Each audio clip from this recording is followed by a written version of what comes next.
High বন্ধুরা, এসে গেছি একটা আঁকার ভিডিও নিয়ে।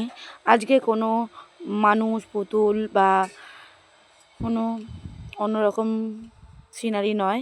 আজকে করেছি একটা ডায়েরিতে বা কোনো খাতা বা ডিজাইন করার জন্য পাশে ফ্রেম করার জন্য যেটা বানানো হয় আঁকা, সেটা নিয়ে চলে এসেছি। তো এটা ফ্রেম হিসাবে বানালে, কার্ডবোর্ড দিয়ে বানালে সেটাও ভালো লাগবে। ডায়েরির পাশে সাইডে ডিজাইনগুলো হয়, সেটা করলেও খুবই সুন্দর লাগবে। আমি আমার পুরনো ডায়েরি, অনেক পুরনো ডায়েরি ইঁদুরে খেয়ে নিয়েছে, সেটা আমি খুঁজে পেয়েছিলাম। তো সেটাতেই আরও কত পেজ রয়েছে, সেটাতেই পুরো ডায়েরিটা ভরানোর জন্য নানা রকমের আঁকা আমি করছি।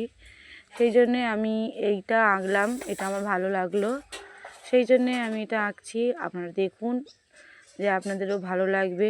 পুরো ভিডিওটা স্কিপ না করে দেখতে থাকুন যে আমি কীরকমভাবে আঁকছি। তো আমি এরকম একটা 3টে মতো ফুল একধারে এঁকে নিয়েছি, ছোট্ট করে এঁকেছি যাতে দেখতে সুন্দর লাগে।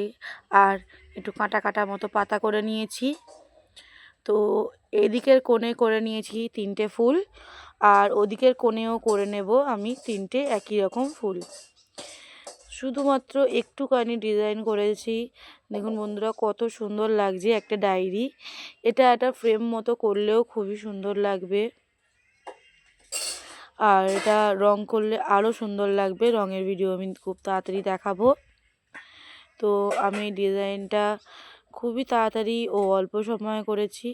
আপনারাও বাড়িতে বসে আপনারাও বানান, দেখবেন তাড়াতাড়ি সুন্দর আঁকা হয়ে যাবে। এর পরিবর্তে অন্য গোলাপ ফুল, জুঁই ফুল বা বেল ফুল মতো করলেও ভালো লাগবে। তো আমার এই ফুলটা পছন্দ হয়েছে, সেই জন্যে আমি এই ফুলটাই এঁকেছি।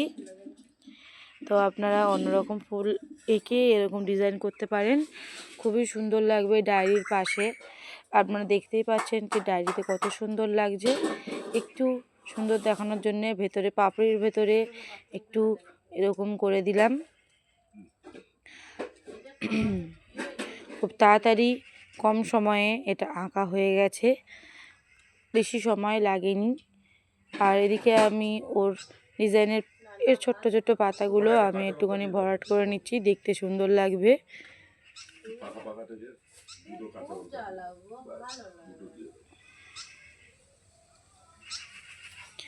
আমার এখানে ডিজাইনটা কমপ্লিট হয়ে গেছে, আর একটুখানি বাকি আছে, করলেই আমার হয়ে যাবে।